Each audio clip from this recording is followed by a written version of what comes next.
শিক্ষকের জানাজা শেষে বাড়ি ফিরতে গিয়ে সড়ক দুর্ঘটনায় মৃত্যু ঘটল দুই ছাত্রের। মর্মান্তিক সড়ক দুর্ঘটনাটি সংঘটিত হয়েছে শিলচর আইজল জাতীয় সড়কের ধলাইয়ের সপ্তগ্রামে। জানা গেছে, ধলাই হাওয়াইতাঙ্গের বাসিন্দা কাবুগঞ্জ লক্ষ্মীচরণ হাই স্কুলের শিক্ষক নজরুল ইসলাম লস্কর ক্যান্সার আক্রান্ত হয়ে মারা যান।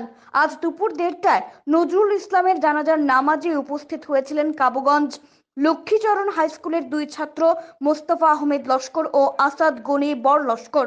জানাজা শেষে কাবুগঞ্জ নগদির গ্রামের বাসিন্দা মোস্তফা আহমেদ ও আসাদ গনি জাতীয় সড়ক ধরে মোটর সাইকেলে বাড়ি ফিরছিলেন। সপ্তগ্রাম ফেরিঘাটে পৌঁছার পর পেছন দিক থেকে আসা লায়লাপুর পুলিশের বলেরো গাড়িটি তাদের মোটর সাইকেলে ধাক্কা দেয়। বলেরো গাড়িতে ধাক্কা লাগার পর বিপরীত দিক থেকে আসা অল্টো গাড়ি সঙ্গে মুখোমুখি সংঘর্ষ হয় মোটর সাইকেলের। এতে মোটর সাইকেলে থাকা দুই যুবক কয়েক ফুট ছিটকে গিয়ে সড়কের ওপরে পড়েন। স্থানীয়রা তাদের আহত অবস্থায় উদ্ধার করে শিলচর মেডিকেল কলেজ ও হাসপাতালে পাঠান। মেডিকেলে পৌঁছার পর কর্তব্যরত চিকিৎসক দুজনকে মৃত বলে ঘোষণা করেন। দুই ছাত্রের অকাল মৃত্যুতে গোটা সোনাই ও ধলাই অঞ্চলে শোকের ছায়া নেমে আসে।